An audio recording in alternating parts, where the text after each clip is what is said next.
how do I get the deep-rooted leftover dogma out of my heart and life? And then in parentheses it says, that's Christianity. Yeah. How did you wash the Jesus poison out of your heart and life? The Jesus poison. I guess for me, it was a much more gradual process. And when I was in college and I was understanding that I no longer had a belief in this particular realm of Christianity. I was raised Baptist, and the other side was Free Church of God in Christ, but I didn't subscribe to that anymore because I saw it as there were too many hands in the pot when it came to what you actually should do and what the Bible says and how many times it's been rewritten and stuff like that. And so I kind of transitioned out by saying, I'm just going to do my own version of religion. So I became spiritual but non-religious, that lovely title.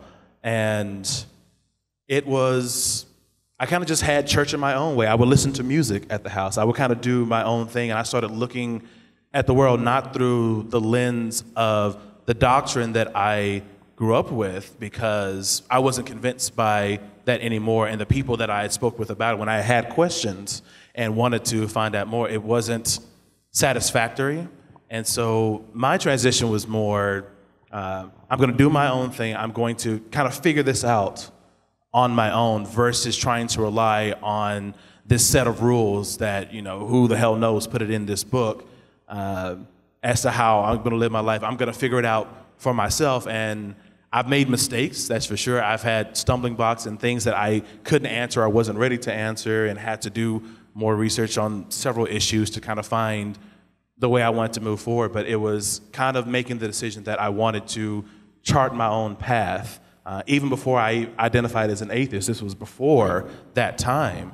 And it just kind of remained that way even after I identified as an atheist and learned what that was, that, we don't have any, supernatural guidance. We're in this ourselves. We're in this thing ourselves. So we need to figure out how we're going to push through. And so that's why I try to live my life by that. And that's how I kind of left that dogmatic, the rules and everything else. Thank you.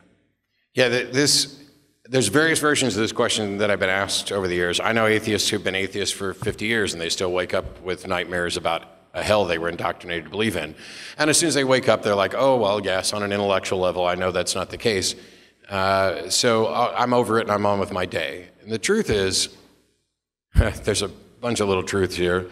One is that quite often the things that you look at that you believed, that you were indoctrinated to believe, the dogma and the things that you're hanging on to, may not actually be a part of the religion at all. It may just be a part of a particular group within that religion that you were hanging out with. For example, if you're terrified of a notion of hell, well, as it turns out, Billy Graham and Fred Phelps both went to the same seminary and had a falling out. And it wasn't about whether or not God hates homosexuals. It was about whether or not hell is a real place, because Fred Phelps believed that hell was a literal place people were going, and Billy Graham took more of an annihilation theory route, that when you're dead, you just die and that's the end, unless you believe in God, and then you get to keep living.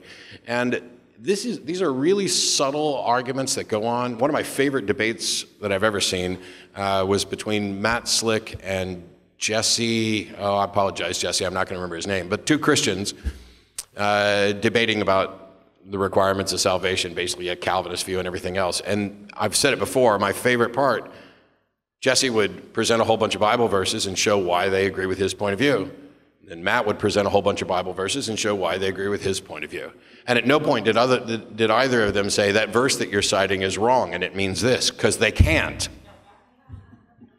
So when I can't remember who said that religions poison you and then offer you the cure, and then my revision of that was that religions can convince you that you're poisoned when you're not, and then offer you the homeopathic remedy, because there's no there. Nothing I'm saying makes this any easier. For me, getting over a fear of hell was really easy. For others, it's not going to be. I just basically said, wow, I've spent zero time worrying about the hell of other religions, so clearly this is a result of indoctrination, and now I'm free to live my life. The thing to remember is that, yes, I understand you can be struggling with how to get over the leftover dogma and stuff it's kind of baggage in your life. And it's not just baggage about hell. It can be baggage about sex. It can be baggage about abortion. It can be baggage about all kinds of positions that your church and the people you surrounded you with specifically stuck into your brain. It's okay that you're having difficulty going through it. Anybody here had some difficulty getting rid of baggage related to Christianity? Anybody here still maybe dealing with some of it? None of you are alone. This is the reason that we're doing this. There's a reason that I don't just do this because I think I'm right and religious people are wrong. I do it because I recognize that there's real damage to being wrong. And not just in the sense of, oh, we're going to elect this person or poison the Supreme Court or go up against this. It's not all politics.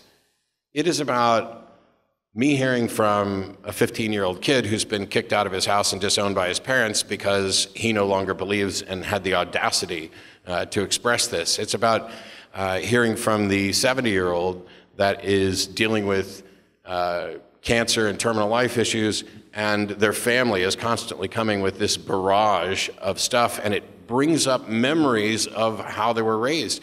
And then there's this, well, what if I'm wrong? Well, what if I'm wrong? Well, oh my gosh, what if I did this, and how am I doing? It is abusive.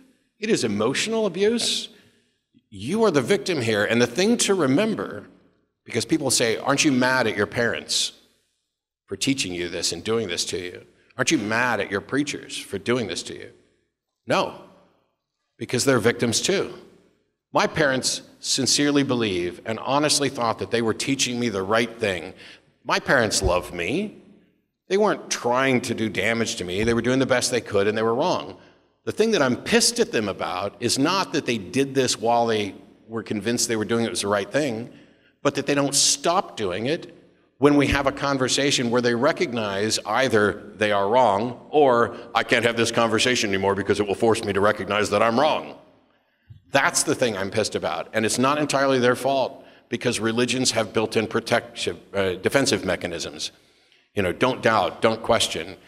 Satan's going to come after you. Matter of fact, if you're doing right by the Lord, your life might actually be miserable. People might not like you. You say stuff about Jesus and you're persecuted, that just means you're doing right by God. Well, maybe it means you're an asshole. Maybe people are tired of you doing this. It's going to take time, and the best things you can do, one of them you've already done because you're here, and surrounding yourself with other people who are going through the same things you're going through and have been through the same things you're going through is probably one of the best. You know, I'm not a psychologist, so don't take my advice, but there's probably a couple here that will verify this. Maybe one of the best things you can do to get out from underneath the indoctrination mindset and start to take ownership and value your own life.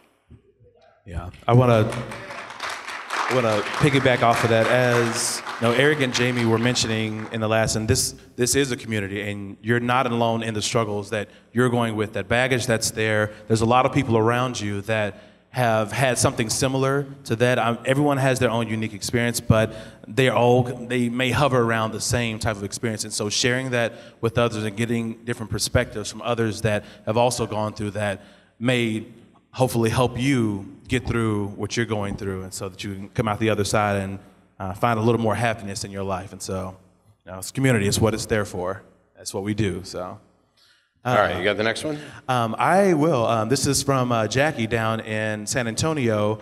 She specifically referenced it as me being gay and atheist, but she... Wait, you're an atheist? Oh my God. Didn't you know? What? But no, it's what advice would you give others in your shoes? And I'm just going to broaden it just in general. Just as coming out, what advice would you give others about it? And is there anything that you would do differently in hindsight in the way that you came out? And I guess I'll go ahead and start. Yes. Like the way that I came out, I initially came out as gay before I came out as atheist. And you know, I had heard the stories. I had, heard of the Trevor Project and a lot of the people that call there, and a lot of the depression that can go on from it if you're rejected, and a lot of the stigma that came with it. And so, rather than just coming out, I knew I was gay it was a while. it was a while, but I wanted to, get my financial independence because I was like, well, what if I get cut off? what if I don't have insurance? What if I don't have a ride to go to work? Because I was still dependent on my parents to be able to drive me to another city in order to go to my second job, for example. And, it was all of these concerns about what if. And so I took a long time to do that. I, bought a cheap cash car because I needed to get something, got some insurance, and finally started to feel secure in my life that if the worst came to worst, I could handle this. I had a network of friends that could support me. I had, my own family that I had made. And, I would hope that no one else, and I hope that it's definitely gotten better for people that are more recently coming out, that they don't have to have such concern, but there still are stories that are out there. But I'm not sure if I would do anything differently, either coming out as gay or coming out as atheist. And atheist, it was really by Facebook, by means of Facebook, where people started to see, hey, I'm posting this, and I'm like, well, they're gonna find out at some point. I'm not gonna just sit there and hide it, and we'll just see. So some people blocked me, Some people didn't want to see my timeline. There was too many rainbows, too many atheist emblems coming up on my timeline. So it's like, no, we don't want to see that. I still love you, but I don't want to see that. That type of thing. And so I wouldn't change anything about the way that I came out, because it's always unique to the person. And for me, it worked and made me feel secure all the way kind of through that process, even though I was terrified still of, oh shit, what if it worst comes to worst? But I've given advice a lot of times saying that, if you decide you want to come out, you have to be clear that you want to deal with the consequences of it, which could be, having a life that is free of the people who you love and who loved you. That's a potential consequence. And that probably the best way is not to make a big deal out of it. Maybe, I can say this now. You may not even have to use the A word to start with, because that can be shocking. You use whatever words you're comfortable with. Hey, I don't believe that anymore, or just start being yourself and be honest, because they're going to start asking questions. In my case, I was just getting ready to say I was outed by my uncle, but that's not really true, because I was doing the TV show already. So I was out, just my family lived in another town, and they're not going to go looking for atheist content, and I was in the process of writing a book or something along those lines that would explain to them, I hoped, in a way that they would understand. And my uncle was Googling his name, which used to be a thing, and came across me and called me at work. And I won't go through the whole story, because he really didn't out me, but what he did, and I'm in my 30s, and he's like, well, after we had our conversation, he said, I think I'm gonna have to call your dad. If you don't tell him, I'm gonna tell him. Oh, okay, so I'm 30-something, and my uncle, who's a former medical missionary, is going to tattle. And in hindsight, I can laugh about this too, but at the moment I was like, oh, fuck. Okay, I'll call him now. And hung up, and I called my dad. And my dad had no idea what I was talking about, so he was like, I'm gonna go do some research and call you back. And they ended up going to see Lee Strobel and asking him for advice about how to deal with their atheist child of 30-something.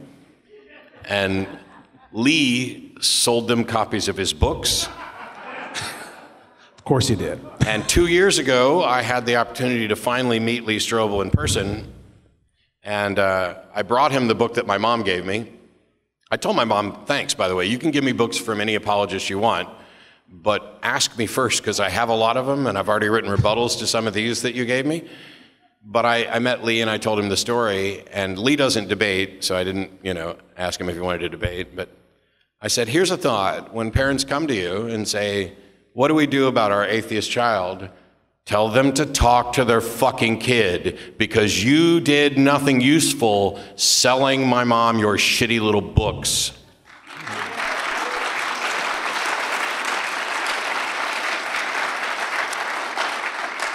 And that segues nicely into this question. Go for it.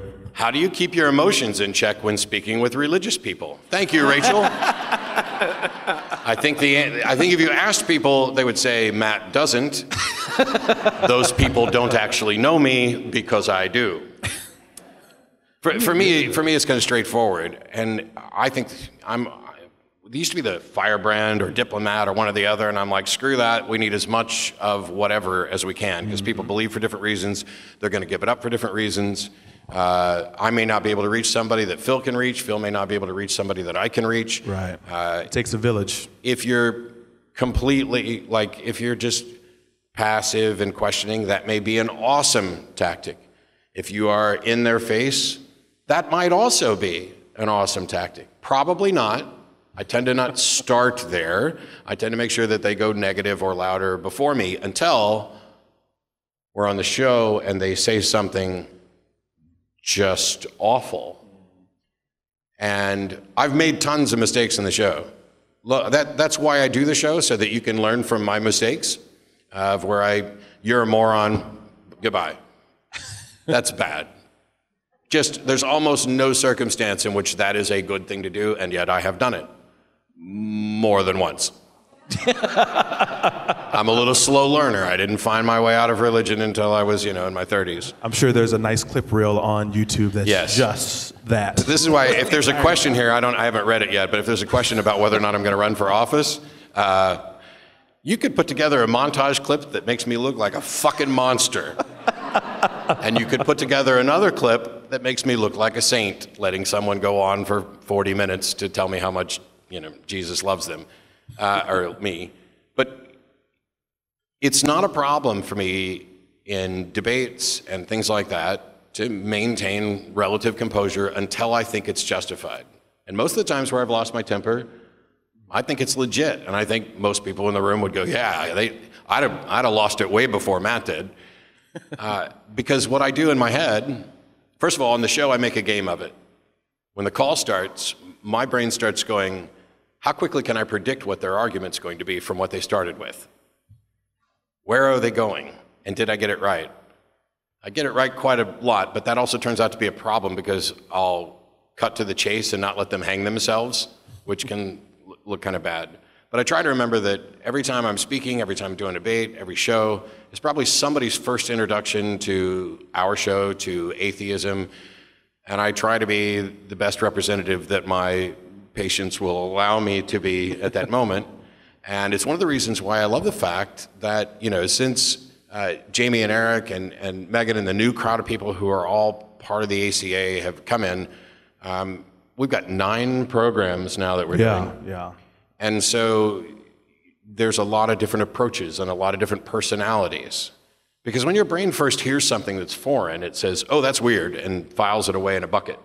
And then the next time you hear it, it's like, hey, I think I heard something like that before, and it gets a little more normal. And then the third time, your brain goes, oh, wait, there's a pattern here, there's something to pay attention to.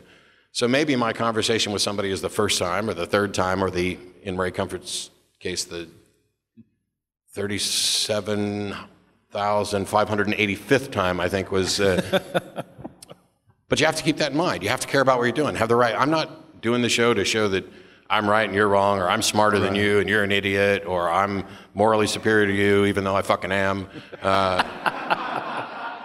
I'm actually doing it because I care about these things and it matters. I found my way out, and it's frustrating to me that it took so long. And if you have the right motivations, it's not that hard to keep your emotions in check. But here's the thing.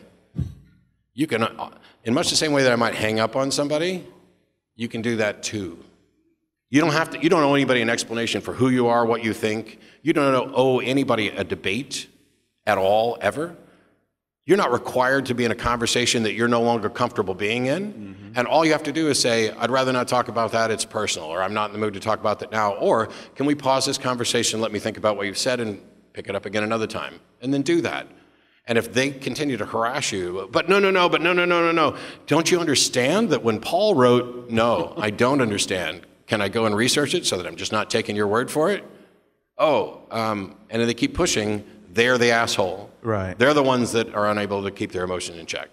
If they can't respect you, then it's not worth continuing that conversation, to be perfectly honest. But how do you keep your emotions in check, Phil? What's your...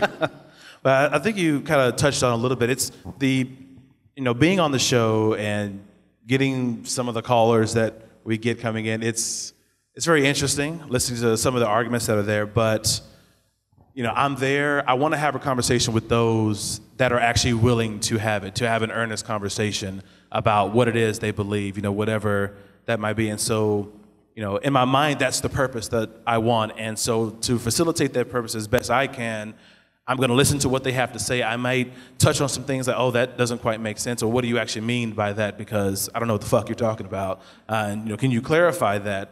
But it's kind of what you really want to get out of the conversation. Like, I go into it, we're on the show so that we can actually have substantive conversations with people and actually try to make a difference, even if it's not with that call or with someone that's watching.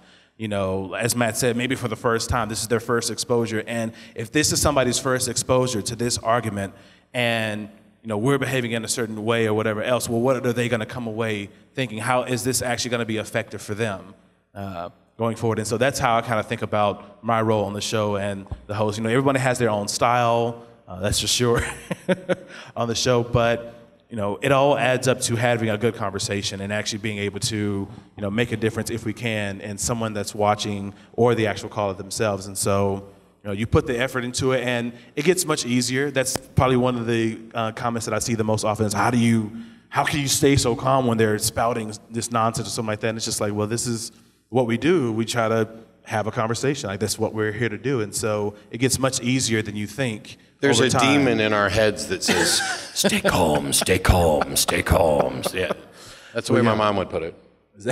She says she's seen demons. Oh, okay.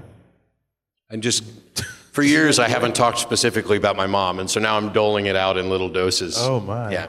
Now I'm curious. Now everybody gets the inside look into the last decade or so. What's next? I will go ahead and read this. This is from someone that wanted to remain anonymous that PM'd me. But what is the most ridiculous belief or story that you earnestly held when you were a believer? I guess all of them. There's nothing that jumps out for you specifically? Something that... I try to remember exactly what I believed. And in many cases, it's what I was talking about earlier. I'm not convinced that I ever really knew exactly what I believed. It was just, hey, I'm going and all these people around me believe. And so when you say there was a talking snake or a talking donkey, it's like, well, God can do anything. So clearly that's not impossible. And I don't even think that talking snakes and donkeys are remotely in the realm of the most ridiculous things that I believe. Perhaps the notion that I was born bad and was somehow broken, and that the solution to this was to have this blood sacrifice of an individual that was divine so that God could create a loophole for rules that he's in charge of in order to save me from what he wants to do to me if I don't accept that. And then telling other people how much I believed that. That was probably, yeah. Okay. Yeah, that's mine. I was thinking about this question, trying to narrow it down to something, because you could just say, the whole religion itself, but I was trying to think of something that stood out. But I remember when I was maybe 8 or 9 years old, something along those lines, and the topic of discussion in the church was the Sermon on the Mount. Okay, so if you're not familiar, just Matthew 5. Just look it up, 5 through 7. Just look that up. But so they went through the whole spiel, turn the other cheek, all that wonderful good stuff. And so somehow in my mind, as they were talking, they were going through the whole spiel, and in my mind, I didn't hear Sermon on the Mount. I heard Sermon on the Mound with a D. And so ridiculous, but as a child, the way that my mind kind of put that together as they were talking about, well, Jesus was up, on this, giving all of these proclamations. Like a pitcher. That's exactly what my mind put together, that Jesus, it was like, I imagined this baseball field where it was this huge, crowd of people around, and there was this raised pitcher's mound, and here was Jesus. And I remember it was, the picture I had in my head was like New York Yankees, like a jersey type of thing, but he was just there in the middle of the baseball field. And I had that in my mind for a while until I think it was maybe a half a year later when I had found out that I had heard that wrong, that it wasn't on the mound, it was on the mount. And It was just a random factoid, but I was like, well, Bases are loaded, bottom of the ninth. and I really fucking believe Jesus steps up to the mound. Pontius Pilate is at bat. Can he save this game? Serve you the verses. But yeah, it was random as hell, but yeah, I really believed that for a while, and it was amazing. He can not only save the game, he can save us all. But do you have another one? Go ahead. There's a couple I want to save towards closer to the end, but okay. I posted a video about this the other day, so I won't have a whole lot to say. We can keep it shorter. Lori asks, since the burning of Notre Dame in Paris, there's been a lot of discussion on social media as to how atheist communities should respond. Many say the church should be torn down because of what it represents. Many atheists applauded the destruction. How should our community respond? Should we tear down the Parthenon? It's in ruins. Here's the thing. There's a difference. I'm not going to do the whole video. Did anybody see the video I put up the other day? Yeah, cool. So for you guys, I'll keep this really short. I'm not going to be donating any money to rebuild it because the Catholic Church is fucking rich and so is France. It transcends merely being a church. It's a historical monument. It's a museum. It is a source of income. It's a tourist thing. And there are people who are like, you know, Sarah Silverman famously pointed out, well, you know, we should just turn the Vatican into a homeless shelter. That'd be a much better use. Yes, I would agree that would be a much better use. And the people who were saying, why are we spending money to rebuild Notre Dame when there are people starving and there's other things we can put that money to?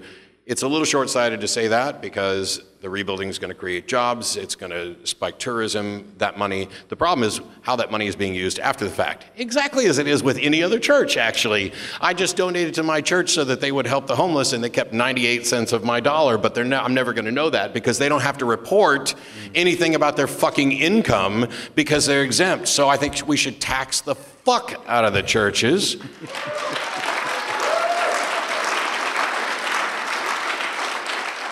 They should not get a tax-exempt status until they can demonstrate they're actually doing something in the public good, not just a place for people to come donate part of their check and put on their Sunday best and hang out with all the other fucking hypocrites that they were partying with the night before.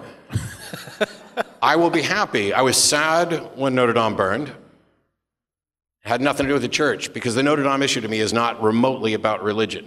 Yes, it's a church, but that's not what that is. That's an 800-year-old historic monument. And if they decided not to rebuild it, I'd be a little sad, but I'd be okay with it. But at the end of the day, my money's going to go to causes that I value and believe in, and I'll let the church and the French government rebuild it. And then one day I'll go and see it. It's beautiful. It's gorgeous Gothic architecture. Yeah. My ex-wife loves little white churches. We even had a coffee table book on our, well, it wasn't really on a coffee table, but a book there that was all just pictures of little white churches. And as we drove all around the country, anytime we'd see a little white church, we'd pull over and stop and she'd get a picture with it. Anybody thinks that we were like applauding their religion, they should spend 10 minutes in discussion with us after the picture's taken, because there's definitely nothing pro-religion in that. Yeah, I don't want to see historical monuments torn down just because they have a tie to a dead or dying religion. And an act of God like this is fundamentally different than when somebody attacks a church, a mosque, a synagogue, a temple. And when those happen, the atheist community has by and large stepped up alongside others to raise money and denounce those actions. As a matter of fact, the atheist community, the secular community at large, is probably the single best defender of religious freedom and religious rights, because we know how important it is, because the freedoms that allow you to, I don't know, believe in talking snakes are what allow us to say, can you prove it? And not get locked up. And if we're going to be in that position of protecting religious liberty, I don't want to take anybody's religion away by force or by legislation. I want them to give it up for good reasons. Right. And so if there's an attack on a religious building, then it's nice that the atheist community steps up and helps out. And I hope it sends a signal to all these pious individuals who I debate, who never step up to denounce Westboro. They never step up to announce these Stephen Anderson. Oh, that's misogyny he's preaching. You know why they don't? They can't. Those people are on sound biblical footing. God hates fags. It's right there. different language. My mom probably thinks they're terrible in the way that they go about spreading Jesus. She agrees with the position entirely, and that's why she can't denounce them. And this is why even the moderate and liberal theists who are out there who are like, rah, rah, I'm on your side. Look, I'm Pete and I'm gay and I'm going to talk to Pence about what's wrong. Yes, okay, please. You're not taking a stand against religion. You're bickering with somebody who you agree with on the vast majority of things within the scope of the doctrine, except for the things that affect you. I mean, is Pete going to be calling out Mike Pence for his homosexual bigotry if he wasn't gay? Well, how can there even be a gay Christian church? I know there's tons of them. I have friends that are at them. I go to them on occasion and visit. Well, we've chosen not to pay attention to that verse. How about you choose not to pay attention to the rest of them and we can get on with living life? That was a question about Notre Dame.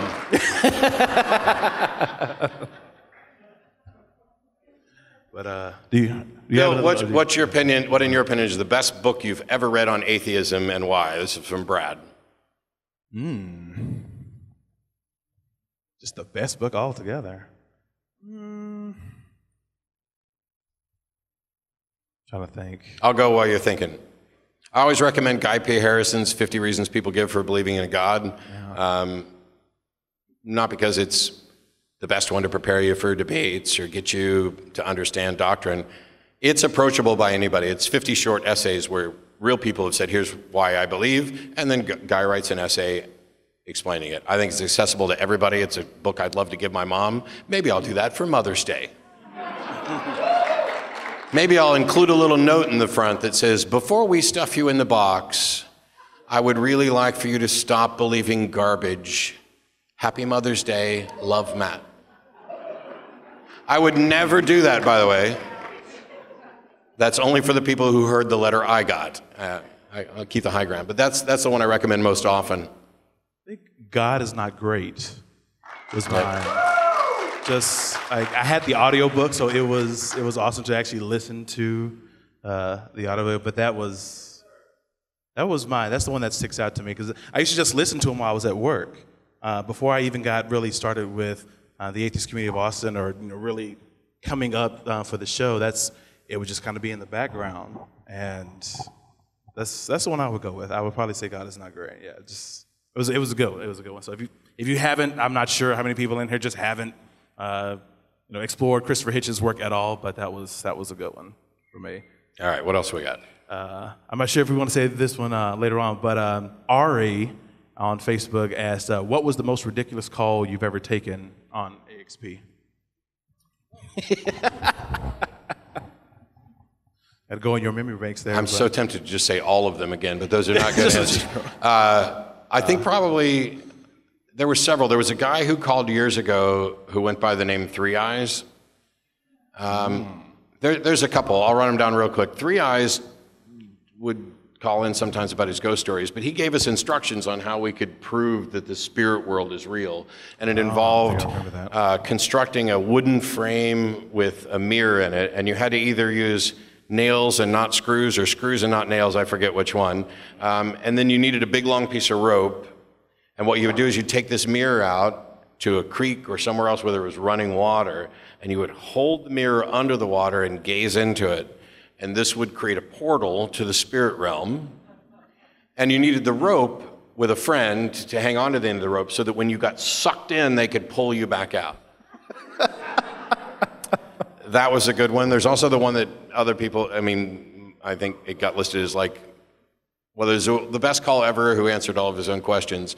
But there was also the guy who was like, if we're... Now I'm curious.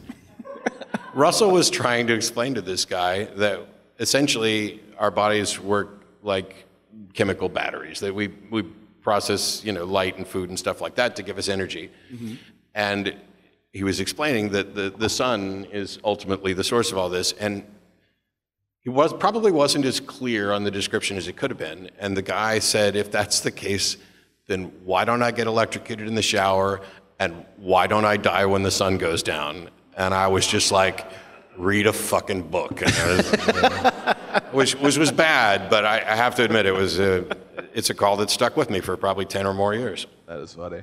Yeah, I remember a call. It was Russell and I that were on a call, and there was a caller, I would just say with a heavy accent, I'll put it that way, but he was angry at us, specifically us, like the Atheist Community of Austin. He was angry at us, and of course we were trying to figure out, well, why particularly us, like what the hell do we do?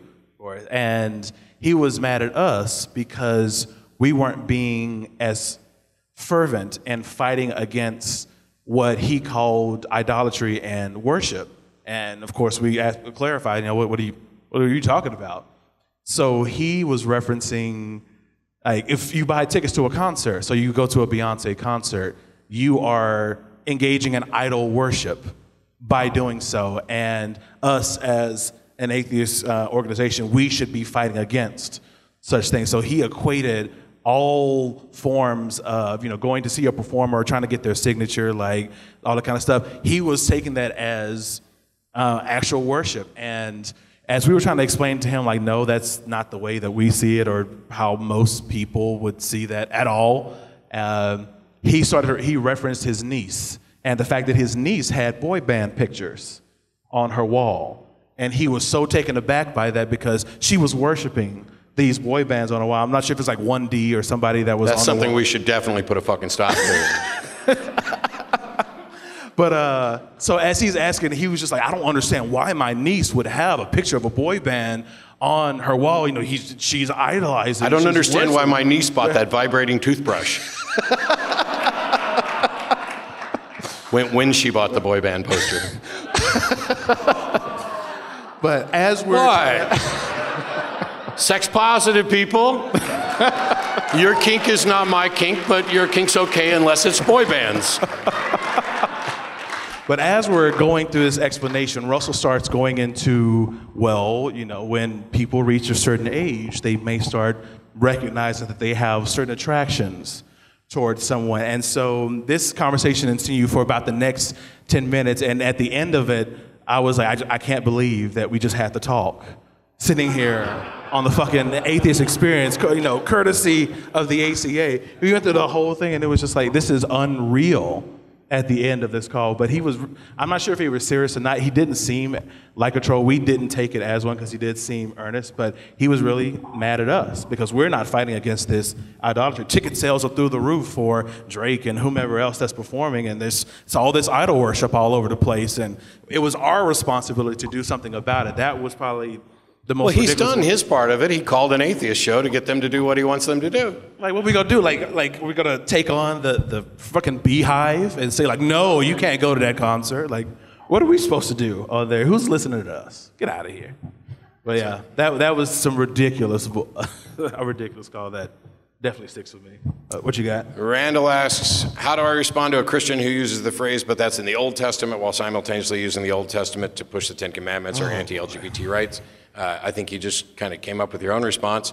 Here's the thing, but that's the Old Testament. Correct, and that's where we get the origins of life, original sin, every prophecy that Matthew and other Christians wanted to try to claim that Jesus fulfilled. And so when we dump all that out, you have a story about a guy with no past, no history, no scripture to point to, who comes along and says, hey, guess what? I think I can fix some things. And then they killed him, and that was the end. Oh, spoiler alert. That's mine and probably the Jefferson Bible's version. Yeah, there's a video on my Atheist Debates channel about almost everything, but there's one about the Old Testament too, and that's the short version. But the truth is, I mean, even when you're talking to apologists, they're going to recognize that you don't have the Ten Commandments. If you're going to throw out the Old Testament, then let's first of all tear down all those Ten Commandments monuments you've been polluting our fucking capitals with for years, where the Supreme Court invented a grandfather clause for the one in Texas, while making the Kentucky one come down, which is how I got on the show, by the way, years ago. I wrote an article about that and was already active in the community. So that was the first show I did was on the Ten Commandments case.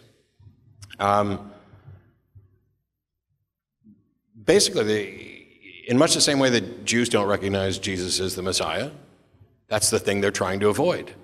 They recognize that there are people out there who are familiar with the Old Testament, and the Old Testament is just full of all these problems. Here's the dirty little secret.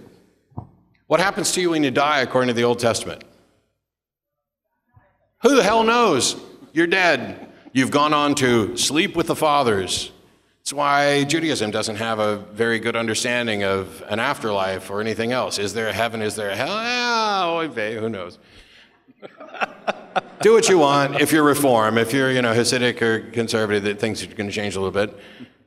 It's only in the New Testament that you get eternal punishment for finite crimes. It's only in the New Testament. I mean, granted, we stopped killing as many animals as we used to, just because God loves the smell of blood and guts and smoke, which in Texas we call barbecue.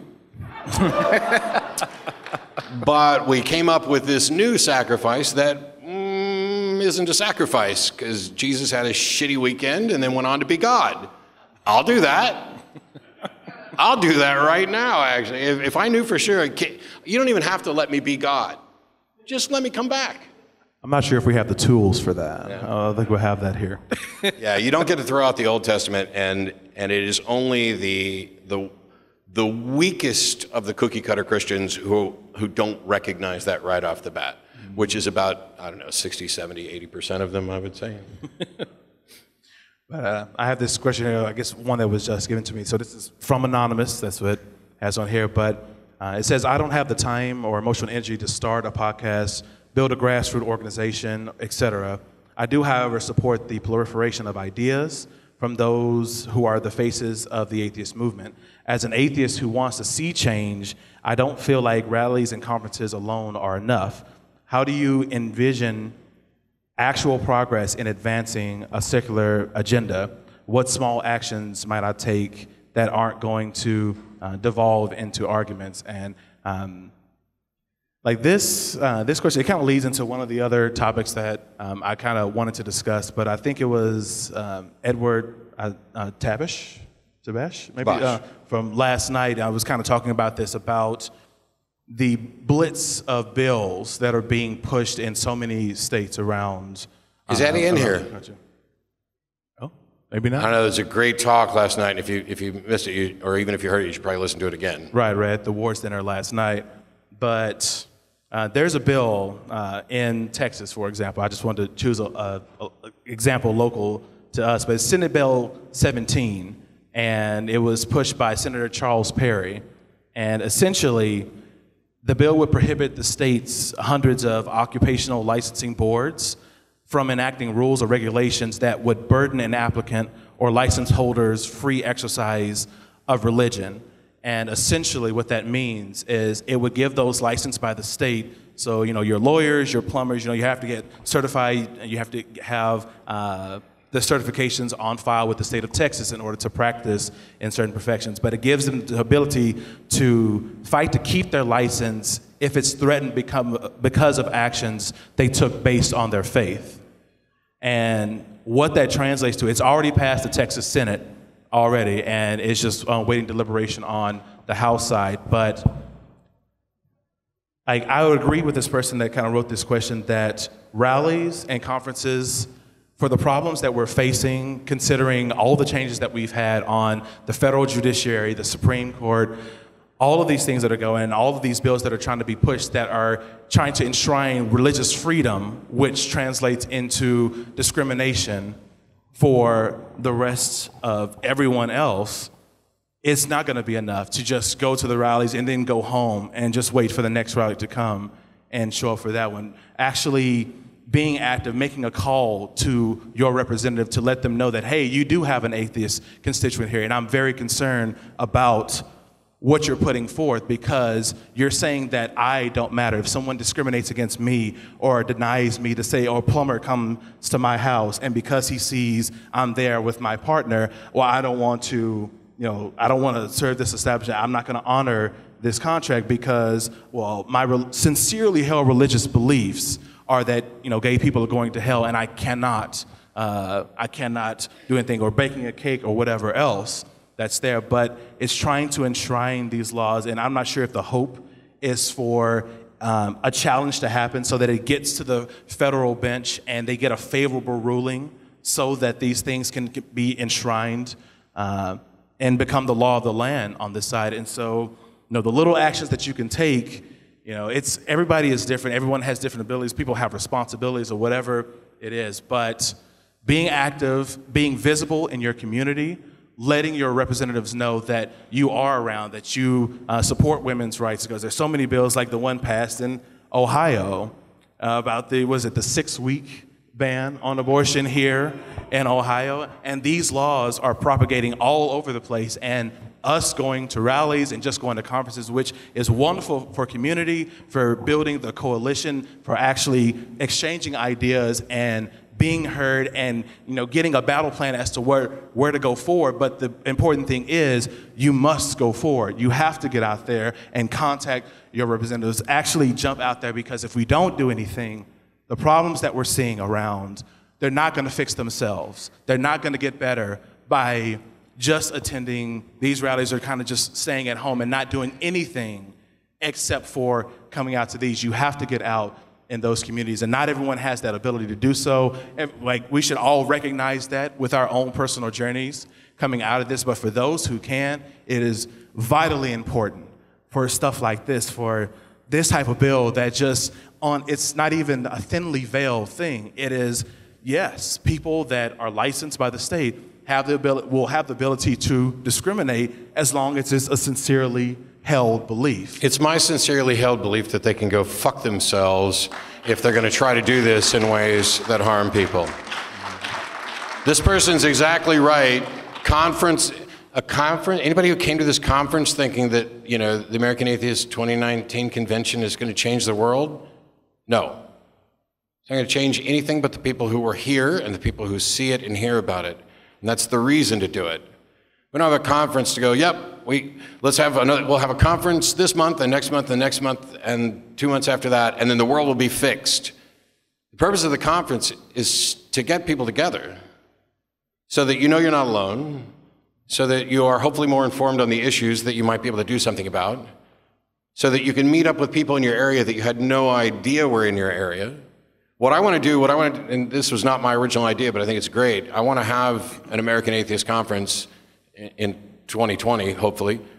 It's difficult to do, but tape out the outline of the United States on the floor, get all the chairs off, and have everybody go stand where they live. And now you can immediately see who's near you. That's the way you're going to build the connections. The purpose of the conference is to make sure people are informed, that they're excited. And I have my own 6-week ban, by the way. If 6 weeks from now you're no longer excited by the things you heard here enough to participate, come back to another conference because you needed another dose. But we need people doing stuff.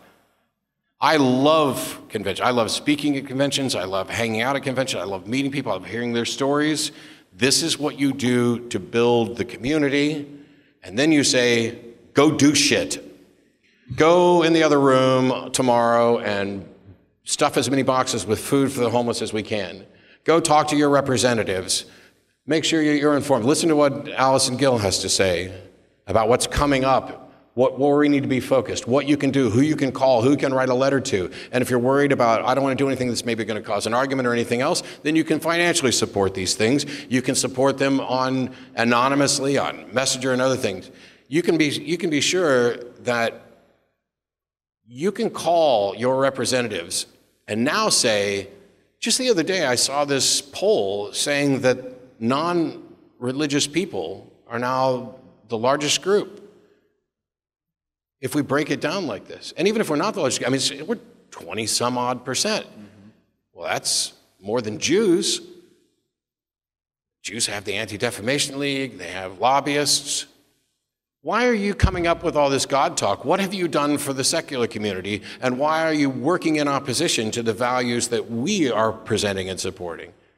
You've got data on your side because of years of conventions, because of years of people doing TV shows. We are building, we are growing. The convention's not going to fix anything. The convention is us getting together and saying, hey, let's go fix things. That's what this is about. And there's a follow-up question here from Mo that says, I'm often asked why I'm an activist and accused of being as bad as an evangelical.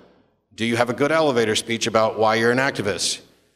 Yeah, because I want to leave this world better than the way I found it. I'd like for us to not keep breaking things. I'm an activist because that's the only way you're actually going to change anything. I'm an activist because I've seen the effects of being an activist. You can fill out as many online petitions as you want with thousands of signatures. I've never seen any of them that were particularly effective. I know some of them spawned movements that became far more effective. I'm an activist because I don't know any other way to affect change, and I'd like to change things. It's interesting that you would say that I'm just as bad as an evangelical. I'm glad you think they're bad. However, I'm not going door to door and knocking on people's doors to say, hey, have you stopped believing in Jesus yet? I can help. I don't make outgoing calls from my TV show. I have the conversations with the people who call us because they're consenting and they want to have those. So I don't think I'm in the same category as them. And what you're doing is you're confusing passion and commitment to an idea with passion and commitment to another idea. So let's talk about which of those ideas is actually beneficial. And then you'll find out what activism is all about. Yeah. And you read 2 quotes here. What you got next? Oh, this is still Senate Bill 17. Yeah, I stomped all over you. Sorry. No, you're good. But I wanted to put what Matt said was right. We've got to have more actions there. And to put a finer point on this particular bill that's in Texas, let me give you 2 quotes here from the person who actually put forth this lovely piece of legislation, which was Senator Perry out of Texas. He says, and I'll apologize to every senator on the floor publicly for any offense that I created, but it's that important to me because it's not about the here and now. It's about where we're going to spend our eternity. It's unfortunate that we're living in a day and time that people of faith that are very well balanced can't practice their faith openly in a public square anymore. I'll end the quote there and say, when are that's evangelicals and conservatives actually going to get equality in this country? When we beat you down to where we're actually equal and you get rid of your privileged position, that's when you guys get equality. Yeah. And trying to use that type of, for lack of a better word, bullshit rhetoric to try to put it in legislation that discriminates on marginalized communities is ridiculous. And that's something that we're going to have to fight against.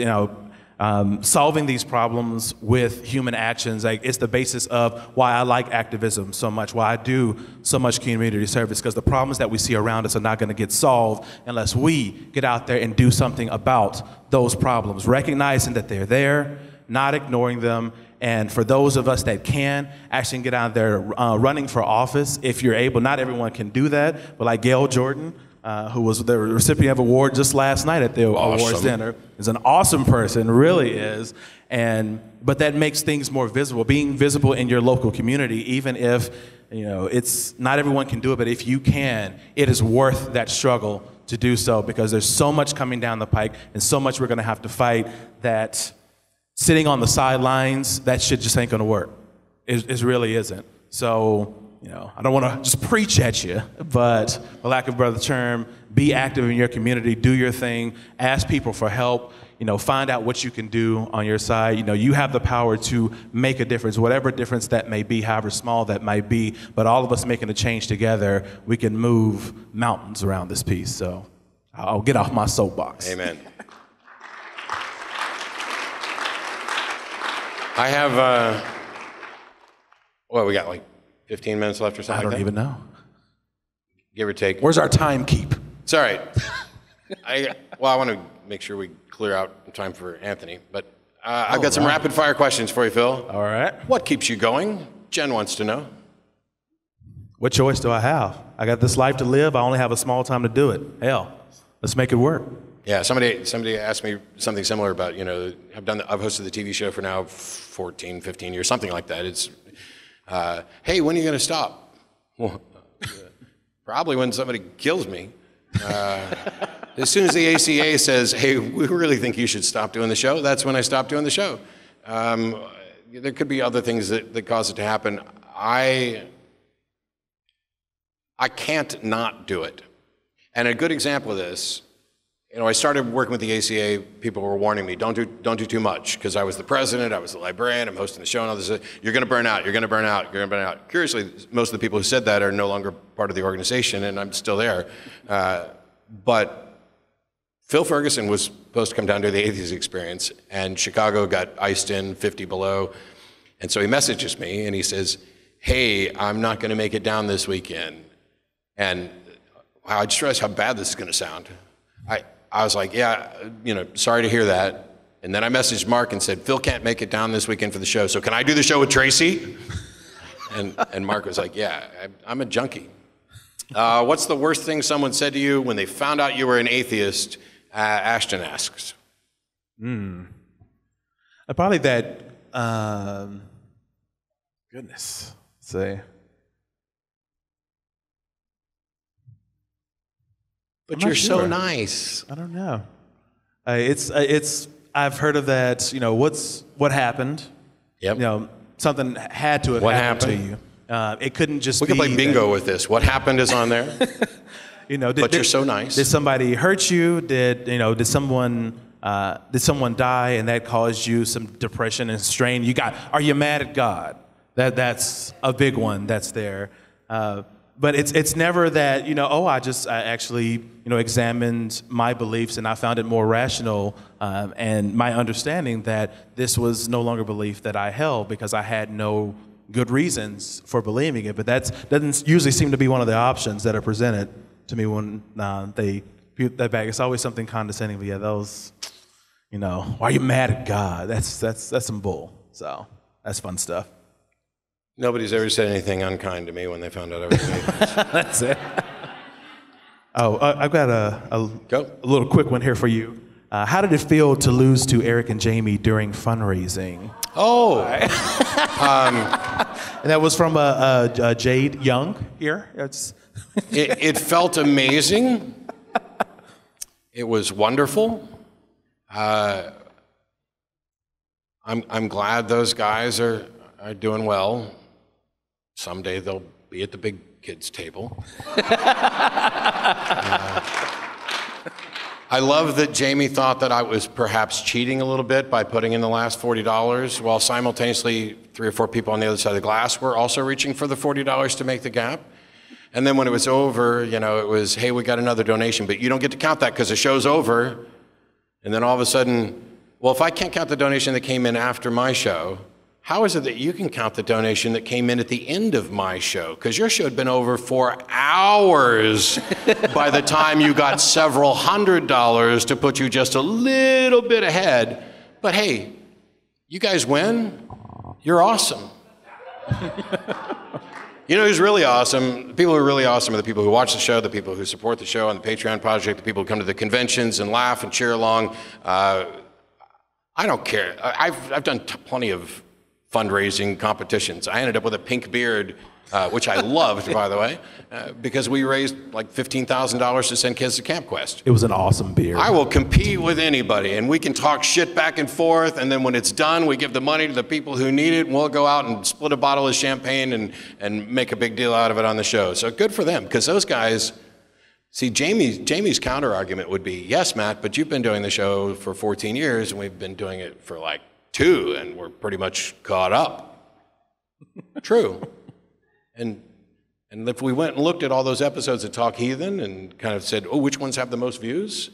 How many of those was I on? That was my little snarky thing to the guys I love, and then somebody gave me a better line, which is, that's cool, Jamie, but how many times have you been on Atheist Experience? Oh, dear. Oh, shit. No, we are genuinely all good friends. The competition it's not a dirty secret. The competition is a way to get more money, which we needed to be able to get everybody up here, and we are incredibly grateful, and I'm absolutely over the moon proud of what all those individuals in the ACA are doing with the new shows. I hope they get to the point where every show is more popular than anything I've ever done or said, because that means we've won. Yeah. Awesome. This one's important. Yeah. As a former Christian, I'm bothered by some atheists who seem to see atheist gatherings as an opportunity to bash and make fun of religious people, as if all religious people are idiots. And I want to say that used to be me, and I wasn't an idiot, and my Christian friends aren't idiots. I feel people expressing this kind of attitude are perpetuating the stereotype of atheists as angry, hostile people, and it's counterproductive. What are your thoughts on this? How can we discourage this behavior in our community? This is something that's near and dear to my heart. I have tried over the years, I've fucked it up a lot, to make sure that I'm attacking ideas as stupid and not people as stupid. And also, we've had to change the language and, you know, some words I just don't use anymore and everything else, but to make sure that the target of what you're talking about is the idea and not the person. My IQ didn't go up when I stopped believing. I was a believer for many, many years. I may be colloquially smarter because there are things that I know now that I didn't know then, but that has nothing to do, it's not a function of my religion. I debate seriously wicked, intelligent people on a regular basis who are believers. I am fine with ridicule of ideas and would prefer that we didn't ridicule people. I know I've done it. I know other people have. And when you come to something like the American Atheist Convention and you hear that, here's the thing to understand. The people that are doing that were likely also religious and don't necessarily view themselves as idiots. This is a cathartic exercise when you see this sort of thing, when you hear these sorts of comments at the Atheist Convention from people who have been stuck in a corner every Christmas surrounded by religious people having to keep their mouth shut. These are the people who have been the subject of ridicule from religious people without them even realizing it. I'm the closeted atheist in the room, and these people are saying that I'm born bad, that I'm broken, that I'm going to hell, that I'm deserving of all of this, that they've got the magic solution. These are the people who are saying, oh, because I love someone who's the same gender as I am, or because I don't identify with a particular gender or the gender that you tried to assign me at birth, that all of a sudden you're broken and you're bad and you're evil. The people who are criticizing religious people aren't going at it from the stance of, your IQ is clearly low. They're not going from the standpoint of, clearly you are uninformed. Clearly you are a worse person. It is, you have been fucking up the world and shitting on people like me. And now I'm surrounded by the people that I like. And yeah, we'll probably talk a little shit about you. But we were there too. It's a way of going, I'm free, and I'm around people who know what I went through. And so while I'm very, very particular about the words that I use in a debate, and perhaps overly pedantic, and I'll talk for hours in case you haven't figured it out, in debates I don't say God does not exist, because now that's an assertion that requires me to actually defend it. And I think it's an unfalsifiable proposition. I think it's something that you cannot possibly demonstrate. But I also think it's a strategic mistake to shift the burden of proof. The burden of proof is on the people who claim that God exists. But when I'm hanging out at the Atheist Convention, I'm happy to say, there ain't no fucking God. Because I'm not in a debate. I'm talking to the other people who figured out, wow, we have what we mean. When I say there's no God, I mean, I have absolutely no reason to believe that there's a God. Nobody's presented any evidence. It's embarrassing that for thousands of years we've had debate after debate because some bigot doesn't like the fact that some dude kissed a dude, and now we've got to spend 20 years talking about the same issue over and over again. So I feel you. I don't think religious people are idiots. If I did, I wouldn't spend time talking to them and trying to change their mind. But you've also got to cut people a little slack because religion has done massive damage to people in this room and around the world at conventions. And so if they get a little snarky at a gathering like this, take it in stride, because it's light years better than what they put up with and what the religious community is trying to do when they attempt to legislate their beliefs to fundamentally change the world we live in so that we don't have the freedoms and rights that we fucking deserve.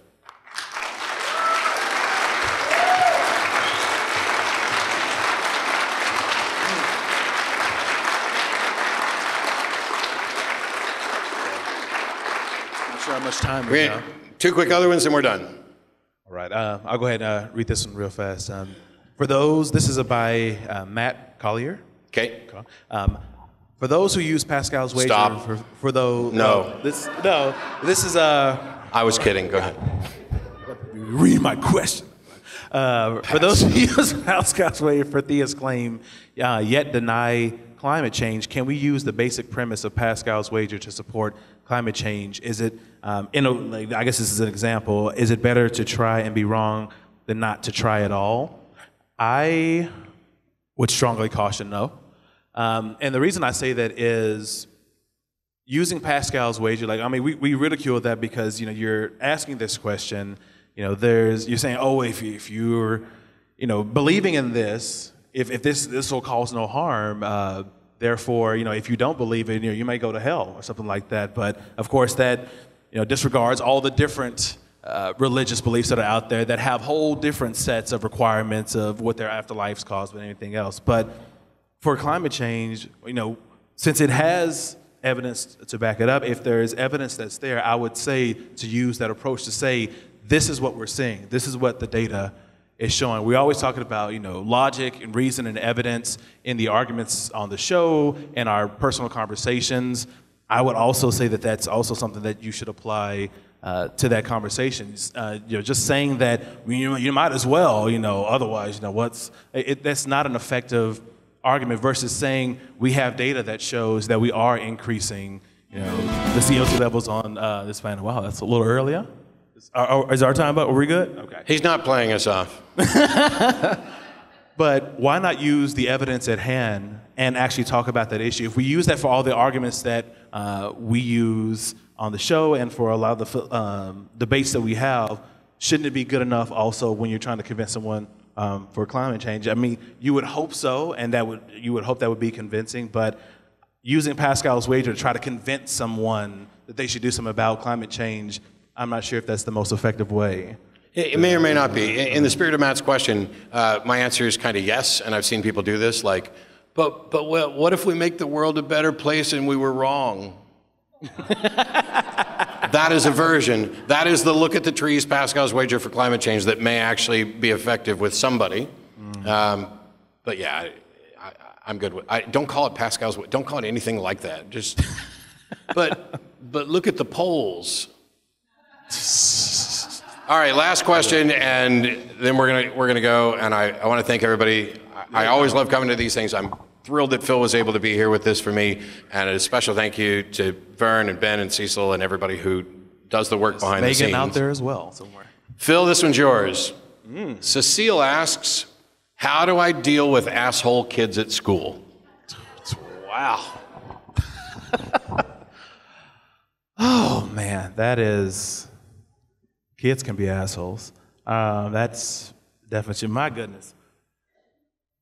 My experience in high school, there was definitely some bullying that was there, when, especially like me being gay and that kind of evolving out when I was there. But I was at least tall and large not to get some of the ire that other people did experience that I see around. But I mean, with that, kids are going to be assholes. Like there's a limit of what you can do about it. Like, I mean, I had my own crew that was only like my own people that I would hang out with. And, as people were being assholes or trying to say something, trying to talk about me or whatever else, I didn't have time for that. I tried to put them out of my mind. If they try to do something else more confrontational, then that's a different conversation.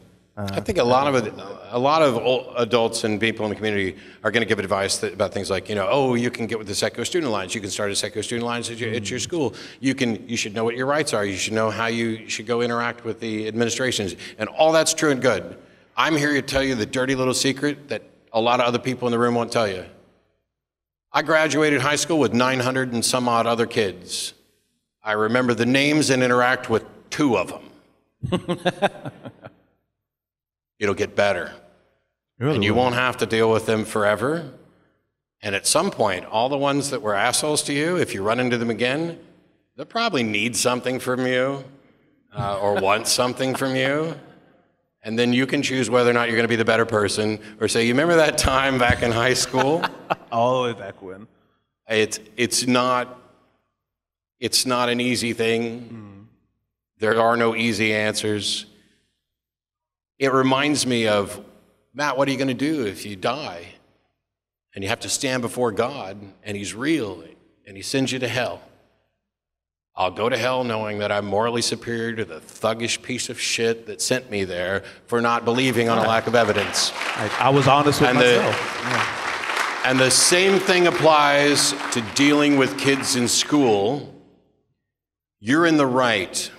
If somebody's bullying you, that's a defect in their character, not yours. Keep that in mind and realize that that's not going to last forever. You've got an amazing life in front of you, and you've got a community here that actually cares, and everybody's been through that at some point or another. Mm-hmm.